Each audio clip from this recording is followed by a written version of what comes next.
Good afternoon, everyone, and welcome to National City Christian Church for our weekly Music at Midday concert. My name is Mike McMahon. I'm the artistic director of the series, and it's a pleasure to welcome all of you, whether you are a regular attendee or whether you are here for the very first time. We're very happy to welcome you to this series, where we have concerts every Friday for 9 months of the year. So if you're here for the first time, make sure you come back and experience some of the other wonderful performances that we have scheduled. This is the last concert of our fall season, so we will be taking off the rest of December and all of January. We'll be returning on Friday, February the 7th, and look forward to seeing you then. If you would like to keep abreast of our events here, we'd be happy to put you on our email list.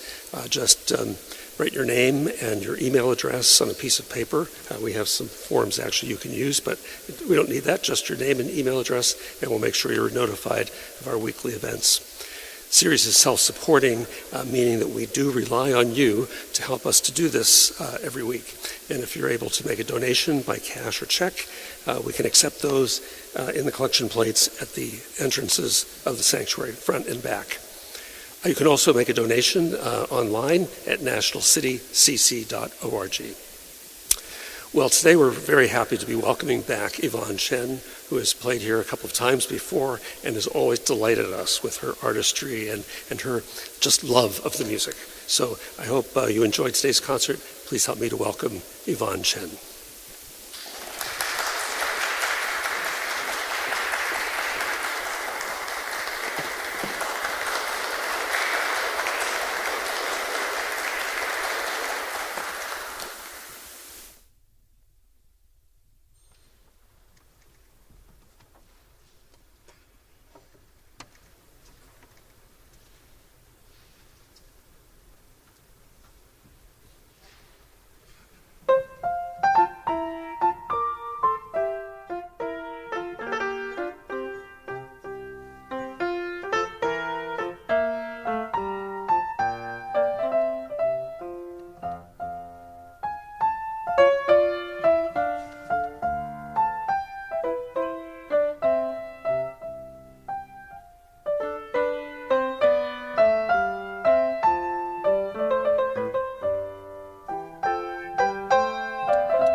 Good afternoon. Thank you all so much for being here today. As Mike was saying, it's a pleasure to be back here. It's probably, I think, my third time playing here on this wonderful piano. So thank you all for joining me here in my return. As you can see from your program, the pieces selected for today's little mini recital all have a very common theme. These are composers from varying stylistic periods who are all trying to evoke the sights, the sounds, and the moods of an idyllic countryside lifestyle.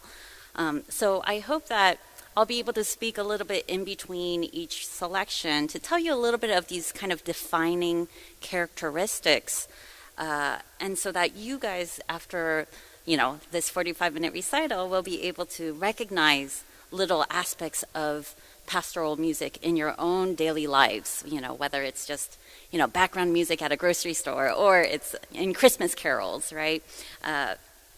So the Scarlatti Sonata you just heard, it had this very defining lilt, this rhythm of a long, short, long, short, long, short, long, short rhythmic pattern, and set to numbers that is 1, 2, 3, 4, 5, 6. 1, 2, 3, 4, 5, 6. And we call that compound meter. And this kind of lilting sense is very appropriate for the pastoral setting because you kind of feel at ease. You can imagine kind of strolling along to that Scarlatti Sonata.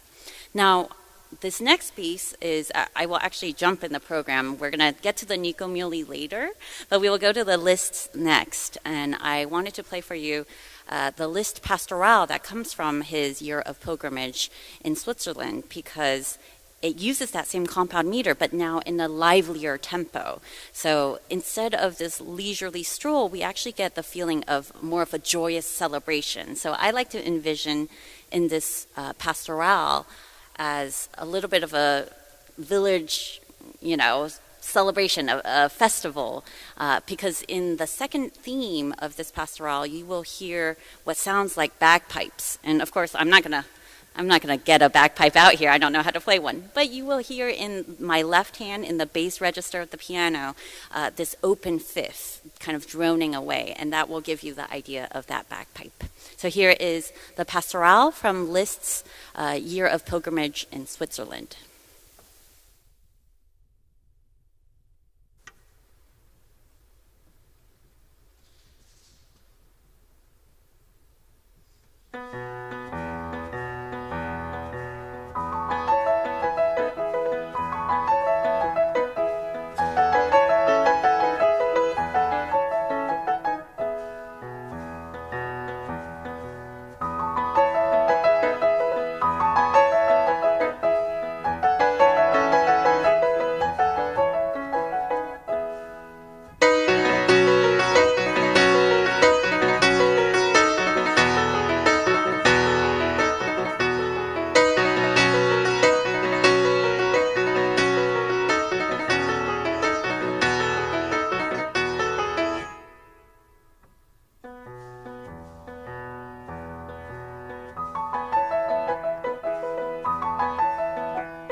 So I wanted to present that one in contrast with this next selection, also from the Year of Pilgrimage by Liszt. This next one in the collection is called Au bord d'une source, or Beside a Spring. And to me, what we just heard, it was a very, simple material that was repeated. It was a nice little bonbon, right?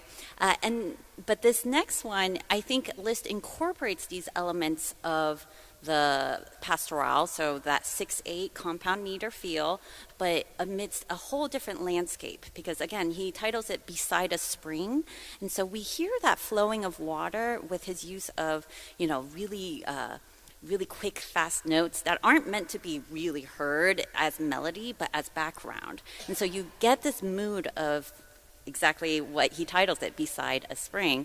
But in the midst of it, you still have elements of that bagpipe sound. So I think this is a nice blend of what Liszt is really known for, his virtuosity. He was known as a really amazing, brilliant pianist, very extroverted and kind of a show off a little bit. And honestly, it's a little bit of why I like playing his music. But I like this one because I think it has a lot of blends of his mastery of composition. So instead of just having that simple melody, he also works it, he kind of brings us into new harmonic territories so that we are always surprised about what's coming next.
Thank you.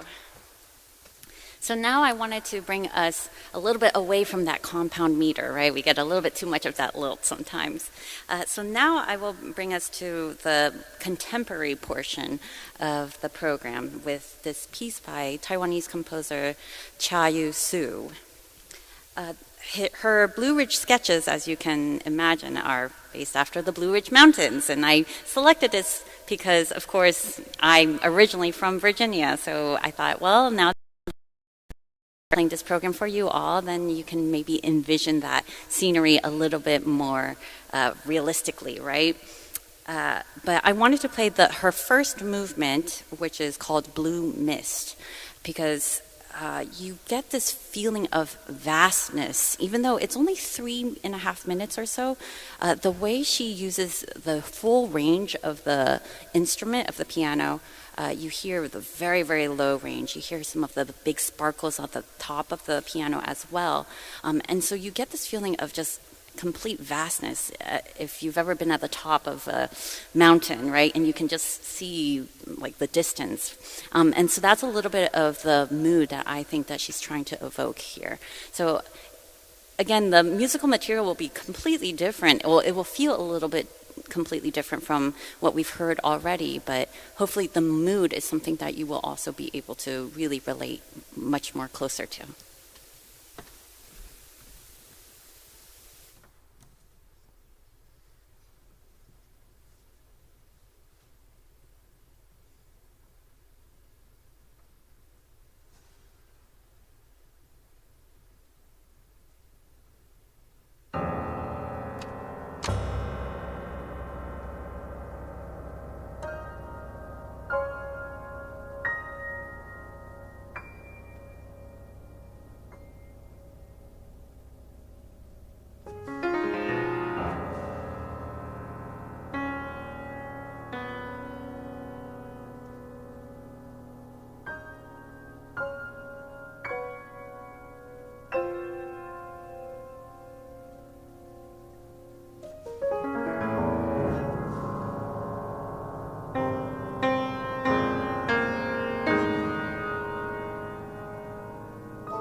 So now, if you're following along in the program, we will go back now to hear the Nico Muhly pastoral. This piece was written in 2021, which makes it the most modern of all of these selections. And I hope you might hear a little bit of similarities with the piece by Chia Yu that you just heard, in the sense that we also don't have that regular sense of pulse, that 6/8 compound meter that you all know are experts at right now.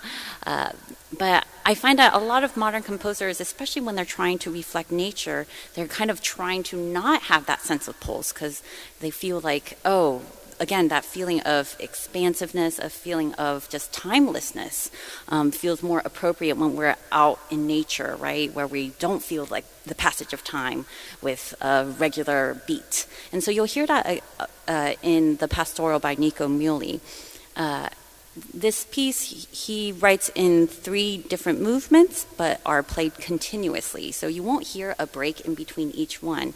But I thought it would be interesting for me to share with you the titles that he came up with for these 3 different movements to help you imagine maybe what he was thinking of.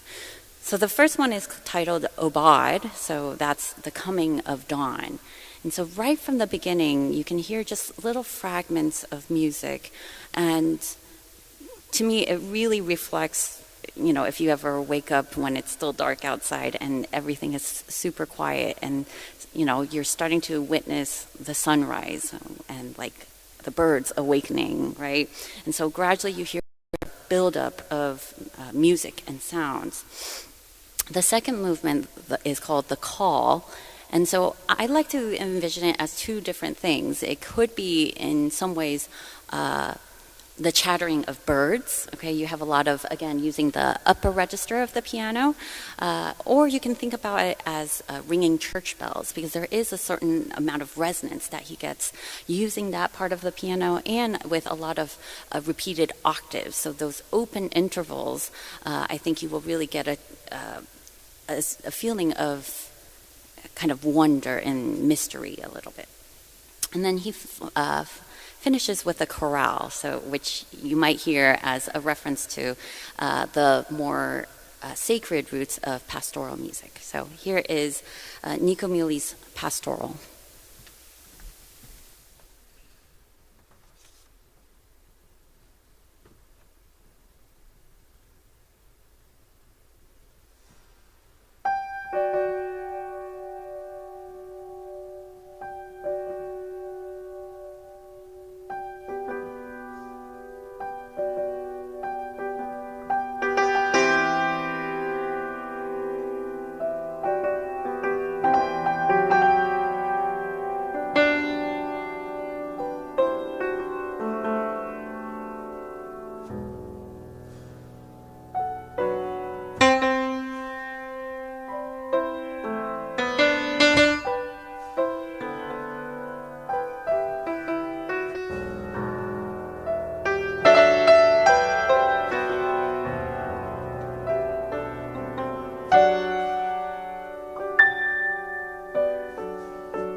So now this wouldn't be a pastoral program if I didn't have a little bit of Beethoven, because most people, when they think of pastoral music, they think of Beethoven's Pastoral Symphony. But fewer people know about his Pastoral Sonata.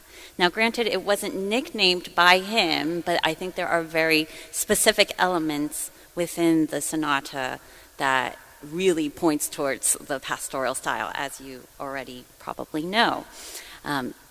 So I wanted to present to you first, because of time restrictions, I'll only be able to play the first and the fourth movements for you today. But the first movement follows just your typical classical sonata form, but comparing this with the Scarlatti sonata that I opened with, you can hear how just composers like Beethoven advanced the form of music beyond, with Scarlatti's sonata being really only two themes to Beethoven's like three-themed sonata movement, which features what we call an exposition, a development, and a recapitulation. So you can hear in the first movement, at 8 minutes long, it's pretty weighty, but it has a lot of repeating themes that come back in many different ways. And one thing I want you to think about and try to hear is his use of the drone bass. We heard the bagpipes, right? The interval of a fifth.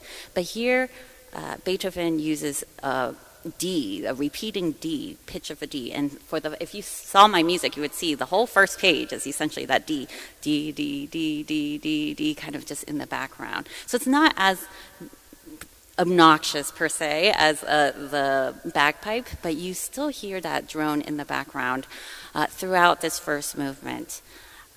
You will also hear his use of specific intervals, so the interval of a sixth and a fifth and a third. And those are, in the history of Western music, used to try to emulate the sound of a horn, right? So we can imagine it being Beethoven trying to recall, like when we hear a hunting horn, so before people are about to go on a hunting expedition. So he incorporates that into his theme, and you'll hear that in the first movement. You will also hear it in the fourth movement.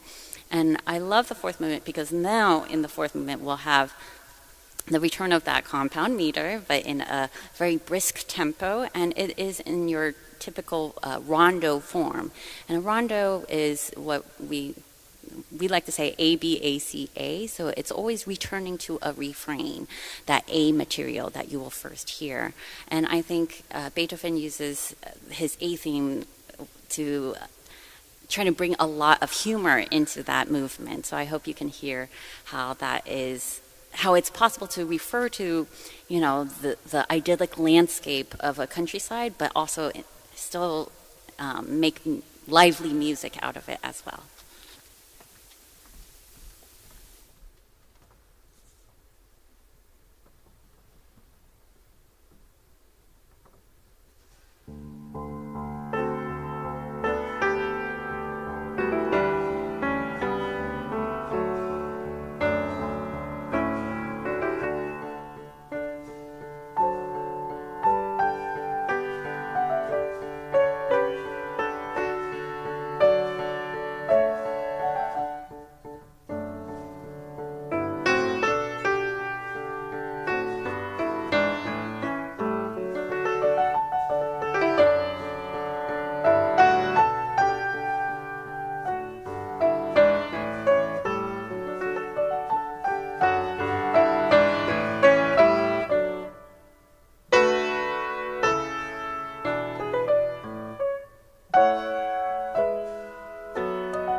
Thank you all so much, so much for coming along with me on this journey of pastoral music. I hope it was highly educational and inspirational. I know I'm a little bit over time, so if you have to go, of course. But I did want to end today's program with something a little bit more seasonal, and probably one of the most memorable examples of the pastoral music. So this is the last selection by Bach.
Thank you all so much. Thank you to Mike and Music at Midday. Oh my goodness. Thank you.